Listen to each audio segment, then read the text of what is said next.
2025 जाते जाते रूस के राष्ट्रपति व्लादिमीर पुतिन पर 90 से ज्यादा ड्रोन से निशाना बनाने की खबर से दुनिया दंग है। रूस ने इस हमले के लिए यूक्रेन को जिम्मेदार बताया है और यह हमला तब हुआ है जब जेलेंस्की और ट्रंप युद्ध को रोकने के लिए किसी सहमति तक पहुंचने की कोशिश कर रहे थे।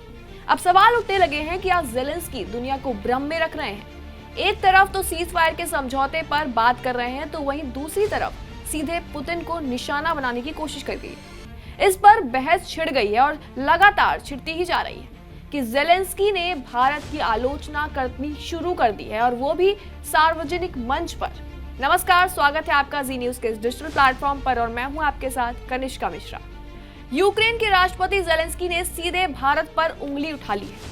29 दिसंबर को रूस ने दावा किया कि यूक्रेन ने 90 ड्रोन से रूसी राष्ट्रपति व्लादिमीर पुतिन के आवास पर हमला करने की कोशिश की, जिसे रूस की सेना ने हवा में ही खत्म कर दिया था।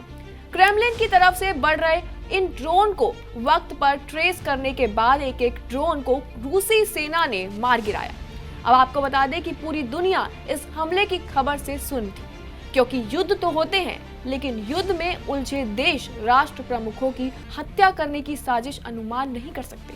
रूस ने दावा किया कि पुतिन को मारने की कोशिश हुई और इसके पीछे जेलेंस्की का दिमाग है, यानी यूक्रेन ने पुतिन की हत्या का प्लान बनाया, या यूं कह लीजिए कोशिश की। इसके बाद पूरी दुनिया ने इस हमले की भर्त्सना की। 30 दिसंबर को प्रधानमंत्री नरेंद्र मोदी ने चिंता जताई। पीएम मोदी ने साफ कहा कि हिंसा नहीं, कूटनीति नहीं, शांति का रास्ता है, और सभी पक्षों से ऐसे कदमों से बचने की अपील भी की जो शांति प्रयासों को कमजोर करे। ये था एक संतुलित बयान जो कि एक जिम्मेदार वैश्विक नेता की भाषा होनी चाहिए, लेकिन यहीं से एक पूरा विवाद खड़ा हो गया। दरअसल यूक्रेन ने न सिर्फ ड्रोन हमले के आरोपों को खारिज किया, बल्कि भारत की खुली आलोचना कर दी।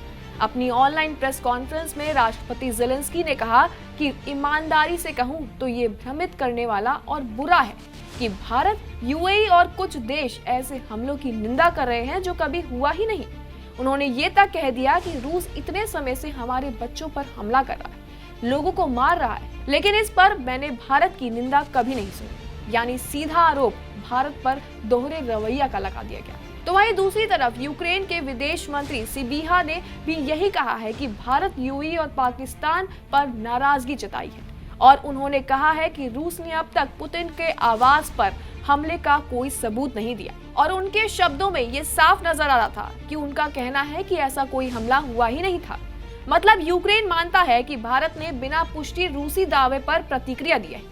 लेकिन इस सब में सबसे बड़ा सवाल ये खड़ा हो रहा है, क्या भारत ने किसी देश का नाम लेकर आरोप लगाया? जवाब है नहीं। क्या भारत ने युद्ध को बढ़ावा दिया? जवाब है नहीं। भारत ने तो सिर्फ यही कहा है कि हिंसा से बचो, शांति का मौका दो। भारत की नीति हमेशा से यही रही है कि किसी के पक्ष में अंधा समर्थन भारत कभी नहीं दिखाता, और यही भारत की स्ट्रैटेजिक ऑटोनॉमी है। लेकिन आज के जियोपॉलिटिक्स में न्यूट्रल रहना भी कई बार अपराध बन जाता है। तो सवाल ये भी नहीं है कि भारत किसके साथ है, सवाल ये है क्या भारत को अपनी संतुलित नीति के लिए अब सफाई देनी पड़ेगी। सबसे खास बात तो ये है कि जेलेंस्की के आरोपों पर भारत ने कभी भी यूक्रेन में लोगों की मौत का समर्थन नहीं किया है। उल्टे रूस को युद्ध की जगह शांति से विवाद को निपटाने की सलाह दी है।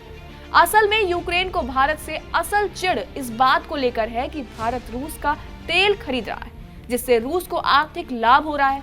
लेकिन यहाँ समझने वाली बात यह है कि भारत रूस से सस्ता तेल खरीद रहा है। जाहिर है भारत अपने बाजार में सस्ता तेल उपलब्ध कराने के लिए ऐसा कर रहा है, लेकिन यूक्रेन इसे रूस की मदद समझ रहा है। बहरहाल भारत ने और खुद प्रधानमंत्री नरेंद्र मोदी ने हमेशा से ही दोनों देशों को बातचीत के जरिए मामला सुलझाने को कहा, लेकिन जेलेंस्की विक्टिम कार्ड खेलने में लगे हुए हैं और उसके अंदर वो माहिर हैं। हालांकि उन्हें भारत पर आरोप लगाने की जगह पुतिन पर ड्रोन हमले पर सफाई देनी चाहिए थी।